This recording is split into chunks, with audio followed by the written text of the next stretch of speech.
بسم الله الرحمن الرحيم. السلام علیکم ورحمۃ اللہ وبرکاتہ۔ عزیز طلبہ، امید کرتا ہوں آپ بخیر و عافیت سے ہوں گے انشاءاللہ۔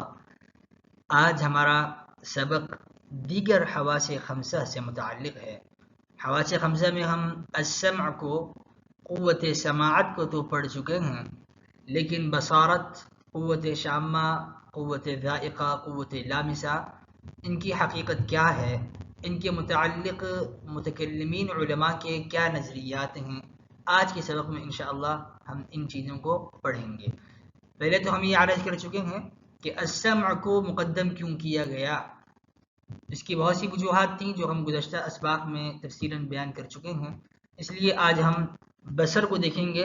سمع کے بعد بصر، اور قرآن کریم کی ترتیب میں بھی سمع کو مقدم کیا گیا اور سمع کے بعد بصر کو ہی لایا گیا، اس لیے متکلمین علماء اور ہمارے علامہ تفتزانی رحمۃ اللہ علیہ بھی اسی ترتیب پر بصر کی تشریح فرما رہے ہیں۔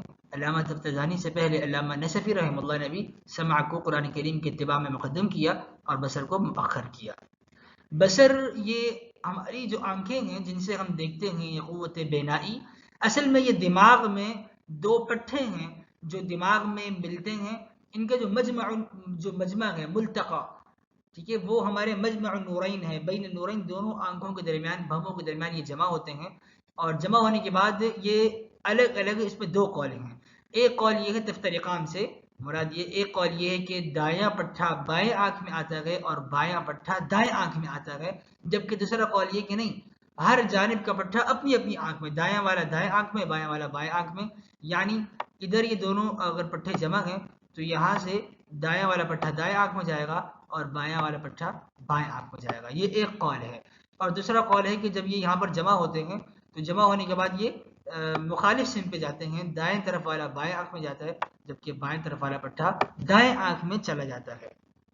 اور پھر اس سے ہم کن چیزوں کو دیکھتے ہیں جو چیزیں مرئیات ہیں، فرماتے ہیں وَهُوَ قُوَّةٌ، یہ وہ قوت ہے، مُودَعَةٌ جو رکھ دی گئی ہے، فِي الْعَصَبَتَيْن، ان دو پٹھوں میں، الْمُجَوَّفَتَيْن جو کھوکھلے ہیں، جو کہ کھوکھلے ہیں، اسم المفعول پر الف لام داخل ہو تو وہ الذی کا معنی دیتا ہے، المجوفتین یعنی وہ دو پٹھے جو کہ، یعنی اسم الموصول کا ترجمہ، جو کہ کھوکھلے ہیں، خالی ہیں، اللتین وہ جو کہ تتلاقیان وہ دونوں پٹھے باہم ملتے ہیں، ملاقات کرتے ہیں، تتلاقیان فی الدماغ دماغ میں مل جاتے ہیں، ان کے ایک ملتقا ہے، مجمع ہے، ایک نقطہ اجتماع ہے، ثم تفترقان اور پھر یہ دونوں پٹھے جدا ہوتے ہیں، الگ الگ ہوتے ہیں، فتأدیان الی العینین یا باب تفاعل چلے آئے، فتتأدیان الی العینین، دونوں صورتوں میں کوئی مشکل نہیں ہے کہ یہ دونوں آنکھوں تک پہنچ جاتے ہیں، ٹھیک ہے، یہ دونوں آنکھوں تک یہ پہنچ جاتے ہیں، یعنی باب تفاعل میں آپ جانتے ہیں کہ جب تا آ جائے تو اس میں دو صورتیں ہیں، تظاہر اور تتظاہر، یہ قاعدہ ہے کہ جب تا تفاعل اور تا مضارع جمع ہو جائے تو اس میں ہم ایک تا کو حذف کر دیں، کوئی حرج نہیں ہے، یہ جوازی قاعدہ ہے۔ تو جب یہ جدا ہوتے ہیں، یہ دونوں پٹھے مخالف سمت پر، یہ اپنی اپنی ڈائریکشن پر ہی چلتے ہیں، آگے جدا ہو جاتے ہیں، فتأدیان یا فتتأدیان، ٹھیک ہے، یہ العینین یہ آنکھوں تک پہنچ جاتے ہیں۔ اب ان سے کیا حاصل ہوتا ہے، فرماتے ہیں یدرک بها الاضواء، ان سے روشنیوں کو دیکھا، ان سے روشنیوں کا ادراک کیا جاتا ہے، والالوان رنگوں کا، جمع لون، او الاشکال والمقادیر یا شکلوں اور مقداروں کا ادراک کرتے ہیں، والحرکات والحسن والقبح اور یہ حسن، قبح اور حرکات کا ادراک ہم ان دو پٹھوں سے کر رہے ہوتے ہیں، وغیر ذلك مما يخلق الله تعالى ادراکها فی النفس عند استعمال العبد تلك القوة، ان چیزوں کے علاوہ بھی جن چیزوں کا ادراک اللہ تعالیٰ پیدا فرما دیتے ہیں ان آنکھوں میں، ان پٹھوں میں، اللہ تعالیٰ جس چیز کے ادراک نفس میں پیدا فرما دیتے ہیں، نفس جو ہے وہ ان چیزوں کا ادراک کر دیتا ہے، عند استعمال العبد تلك القوة، اس وقت جب بندہ ان قوت کو بروئے کار لاتا ہے یا ان کو استعمال کرتا ہے، تو اللہ تعالیٰ بندے کے اللہ تعالیٰ کی تخلیق سے بندہ ان چیزوں کا ادراک کر لیتا ہے۔ اضواء روشنیاں اور الوان، اب دیکھیے الوان اور اضواء کو مقدم کیا، اشکال اور مقادیر کو مؤخر کیا، اس لیے کہ ہم دنیا میں کسی چیز کو دیکھ لیں، ہماری آنکھیں، ہماری بصارت جب وہ کسی چیز پر پڑتی ہے تو سب سے پہلے جو ہم دیکھتے ہیں وہ اس چیز کا رنگ اور اس چیز کی روشنی ہوتی ہے. جو ہماری نگاہیں دیکھتی ہیں سب سے پہلے وہ اضواء جمع ضوء روشنی کو دیکھتی ہیں. اس کے بعد والالوان جمع لون ہم رنگ کو دیکھتے ہیں. رنگ اور روشنی کو دیکھنے کے بعد پھر ہم شکل اور اس کے حجم اور اس کی تعداد کی طرف جاتے ہیں. تو اس کی شکل کیا ہے، اس کی مقدار کیا ہے، اس کی تعداد کیا ہے. یہ اشکال کہتے ہیں الہیئۃ الحاصلہ للمقدار من جهة الاحاطہ محیطا او محاطا.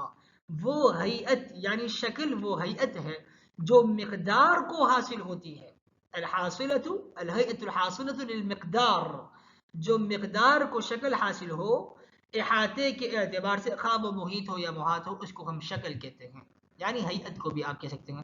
والمقادیر یعنی کم متصل قائم، یہ مقدار کی جمع ہے. مقدار پھر آپ سمجھ سکتے ہیں کہ ہم مکیلی موزونی تعداد کو ہم آسانی کے طور پہ کہہ سکتے ہیں مقدار سے مراد ہماری یہاں پر تعداد ہے. والحرکات، حرکات کی تعریفات بھی فلاسفہ نے مختلف کی ہیں. ایک تعریف هو الخروج، الحركة هي الخروج من القوة إلى الفعل على سبيل التدريج. حركة الخروج من القوة إلى الفعل، فعل کسی چیز کا پایا جانا ہونا على سبيل التدريج شيئا فشيئا یعنی درجہ فدرجہ، آہستہ آہستہ. لیکن ایک اور تعریف بھی کی جاتی ہے حرکے کی کہ دو الگ الگ وقتوں میں ایک چیز کا دو الگ الگ جگہوں پر ہونا. 11 بجے اگر میرا قلم اس کمرے میں ہے تو 11:10 پر یہ قلم دوسرے کمرے میں ہوگا، تو اس کا مطلب یہ کہ اس میں حرکت پائی گئی، اس کی جگہ تبدیل ہو گئی. اسی طریقے سے جب آپ اس تعریف کو سمجھ گئے تو سکون کی تعریف بھی آپ بآسانی سمجھ جائیں گے. سکون اسے کہتے ہیں کہ ایک چیز کا دو الگ وقتوں میں ایک ہی جگہ پر ہونا، یہ سکون ہے.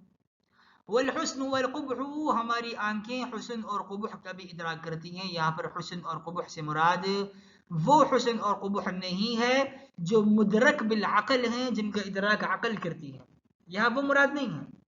یعنی یہاں پر وہ حسن اور قبح مراد نہیں ہے جیسے کہ صفت کمال اور نقصان.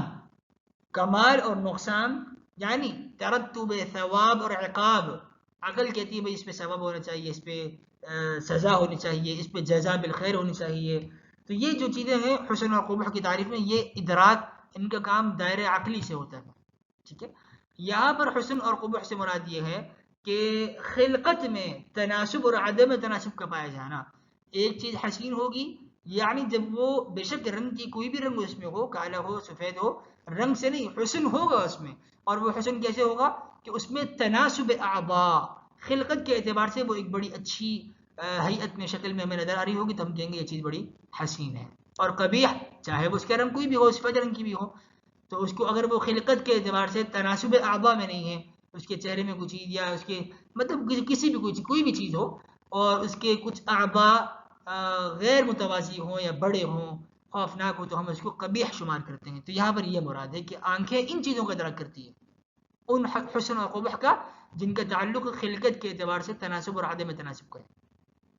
وغیر ذلك، اور ان کے علاوہ بھی آنکھیں ادراک کرتی ہیں مما یخلق اللہ تعالی، ان چیزوں کا جن کو اللہ تعالیٰ پیدا فرماتے ہیں. ادراکہ، جن چیزوں کے ادراک کرنے کو اللہ تعالیٰ پیدا فرماتے ہیں فی النفس، انسان کے اندر، عند استعمال العبد تلک القوہ، اس وقت جب بندہ اپنی طاقت کو، اس طاقت کو بروئے کار لاتا ہے، استعمال کرتا ہے. بصر کے بعد پھر بصر سے نیچے اگر ہم دیکھیں تو ہمارے پاس ناک ہے، آنکھ کے ساتھ ہی نیچے الشم، قوت شامہ یعنی ناک کے اندر ہے. اب یہ قوت شامہ، اس کو یہاں پر سر پستان سے مشابہ قرار دیا جا رہا ہے کہ یہ ایسے دو گوشت کے ٹکڑے ہیں جو ابھرے ہوئے ہیں اور جو ہمارے سر دماغ کے سامنے والے من مقدم الدماغ یا فی مقدم الدماغ، دماغ کے سامنے والے حصے میں ہیں، اور یہ سر پستان کے یعنی پستان کے سروں کے مشابہ ہیں.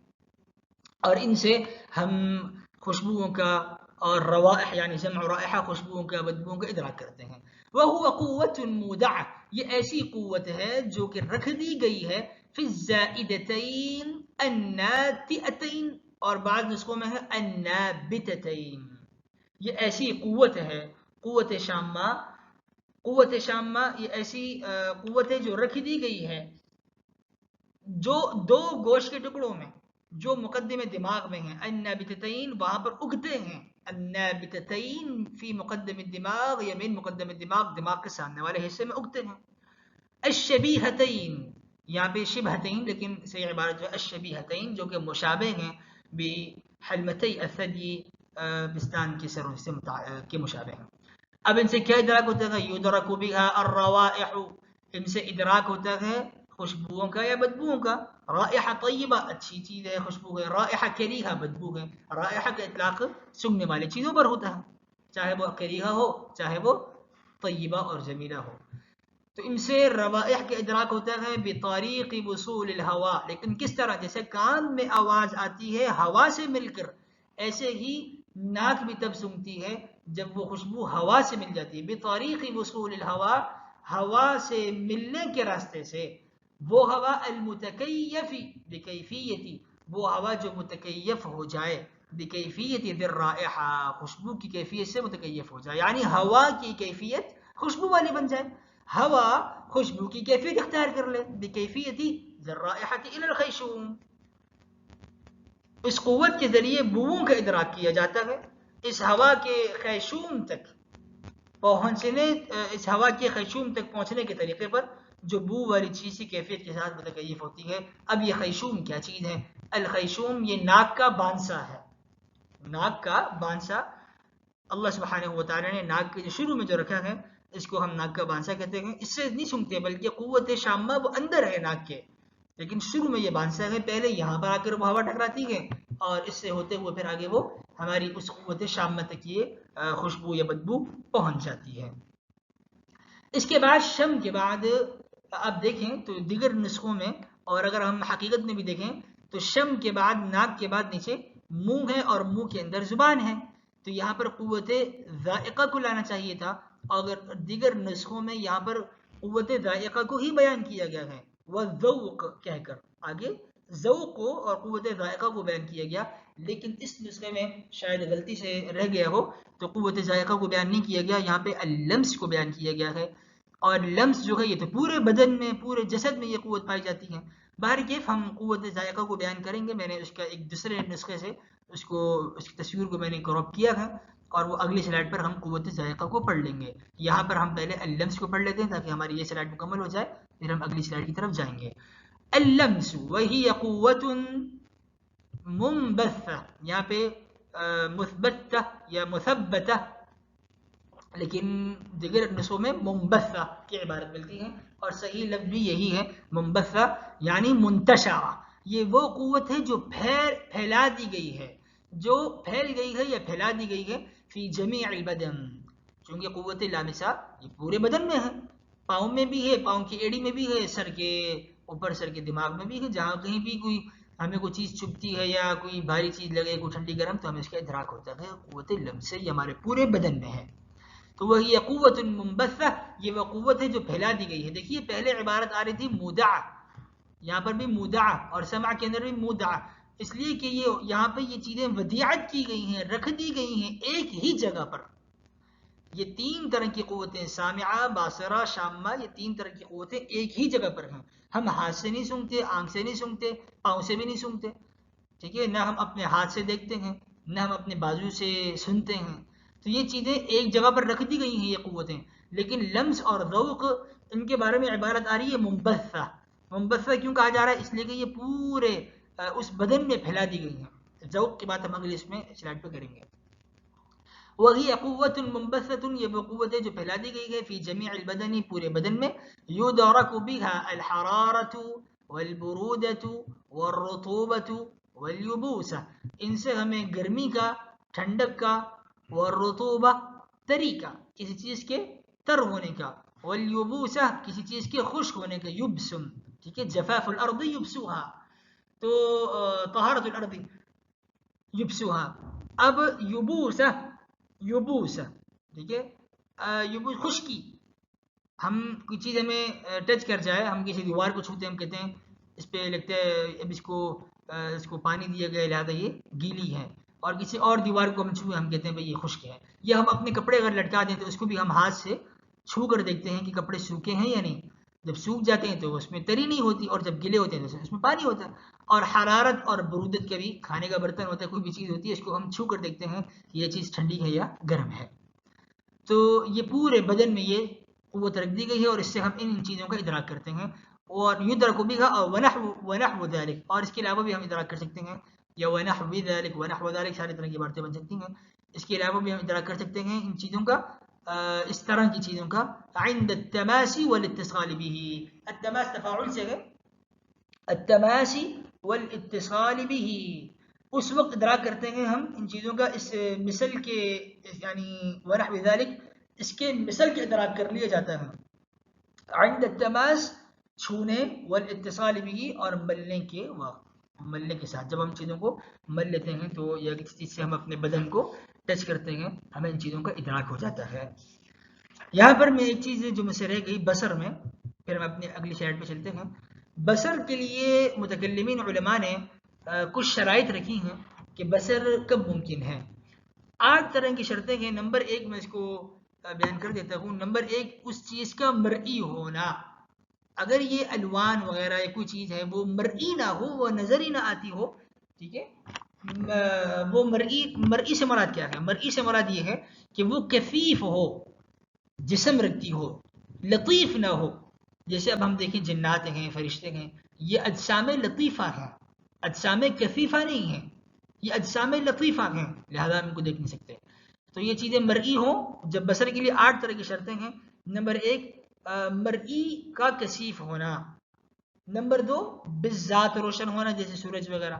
اب چاند ہے، وہ چاند بالذات روشن نہیں ہوتا، بلکہ وہ کسی اور چیز سے روشنی لے رہا ہوتا ہے، یعنی سورج سے روشنی لے رہا ہوتا ہے. پھر چاند تو ہمیں نظر آ رہا ہوتا ہے.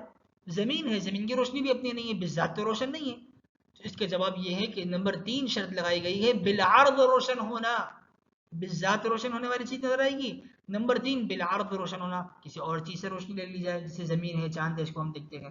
نمبر 4 مرئی کا رائی کے سامنے ہونا. سامنے ہوگا، ہم اپنے پیچھے نہیں دیکھ سکتے، ہماری پیٹھ کے پیچھے کیا ہے اس کو ہم نہیں دیکھ سکتے، سامنے کوئی چیز ہوگی اس کو ہم دیکھ لیں گے. یا محاذات کے حکم میں ہو.